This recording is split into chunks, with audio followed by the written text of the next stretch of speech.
Driving down Wells Hill Road in Lakeville, Connecticut, passers-by may notice a street sign for Old Asylum Road. They might even wonder, what are the origins of this unusual name? The history begins in colonial America. In Connecticut, in 1650, a law was enacted to care for the poverty-stricken, declaring that no person shall spend his time idly or unprofitably, under such pain of such punishment, as the court shall think meet to inflict. This held individual towns and communities responsible for caring for the poor. Towns opted to categorize the poor as worthy and unworthy. The worthy consisted of town residents who couldn't work due to age, sickness, or infirmity, leading them to poverty, while the unworthy were those who were able to work but refused, resorting to begging and vagrancy.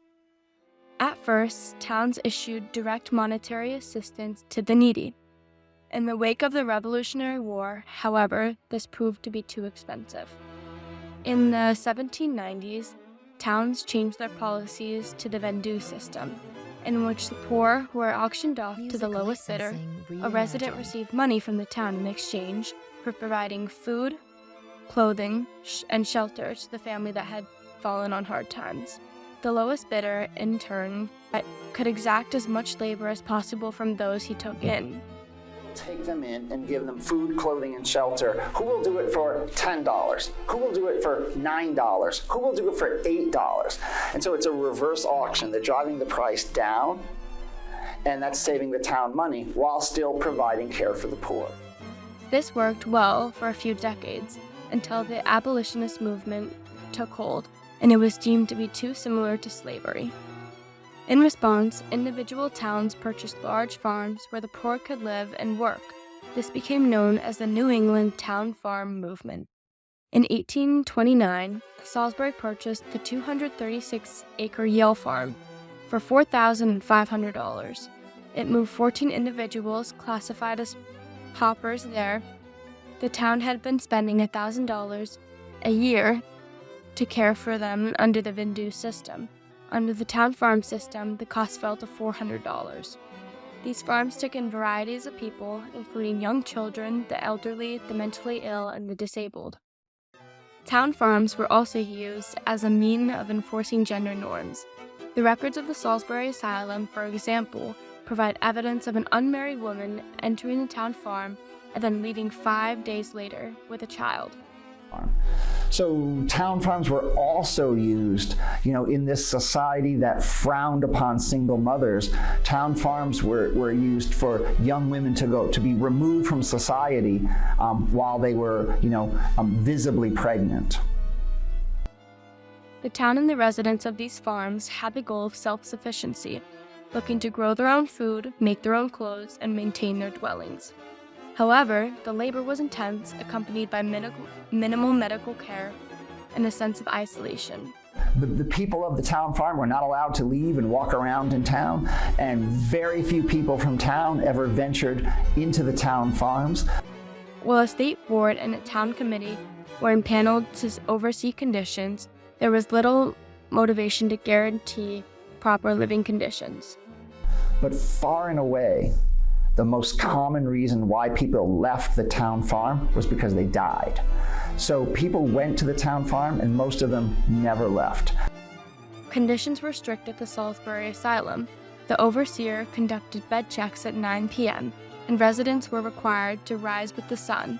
Most town farms had a jail cell for those who broke the rules. The Sabbath was strictly observed, and all inmates, the term applied to those who lived at the town farm, were required to have a copy of the Bible. The Salisbury Asylum was an integrated facility. However, at the 1910 census shows that there were 59 residents of the town farm, about 1.5% of the town's population. Among these were 4 African American men. 16 of the residents were foreign born, while the immigrant population of the almshouse as a percentage matched the percentage in the overall Connecticut population. Its black population was overrepresented by 350%. Salisbury was not the only Connecticut town with a poor farm. Indeed, there were hundreds of them across New England. It is still common to see Town Farm Road in Connecticut towns. I grew up in New Milford, Connecticut, where there is Town Farm Road. And then I moved many years later to Litchfield, Connecticut, where there was Town Farm Road. And then I was driving through Woodbury, Connecticut, and there was Town Farm Road. It was also common to find almshouses across New England, which were often confused with town farms.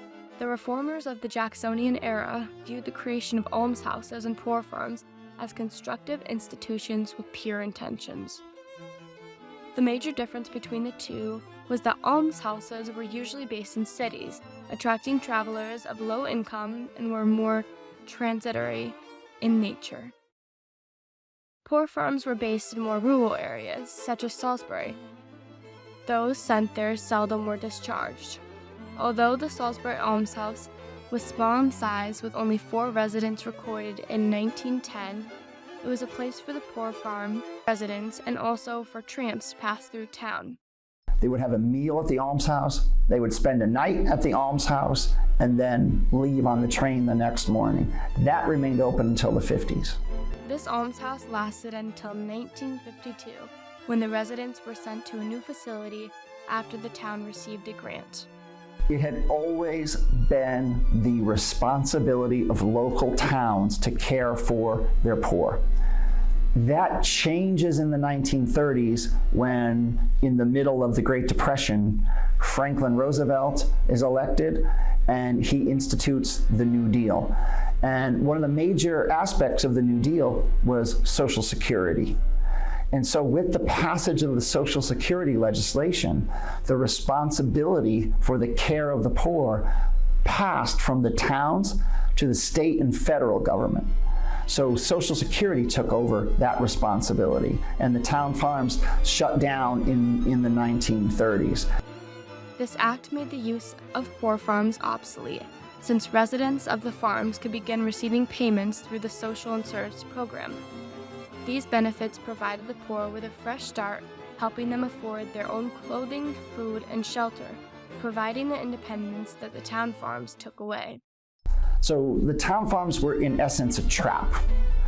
If you went to the town farm, you weren't getting out.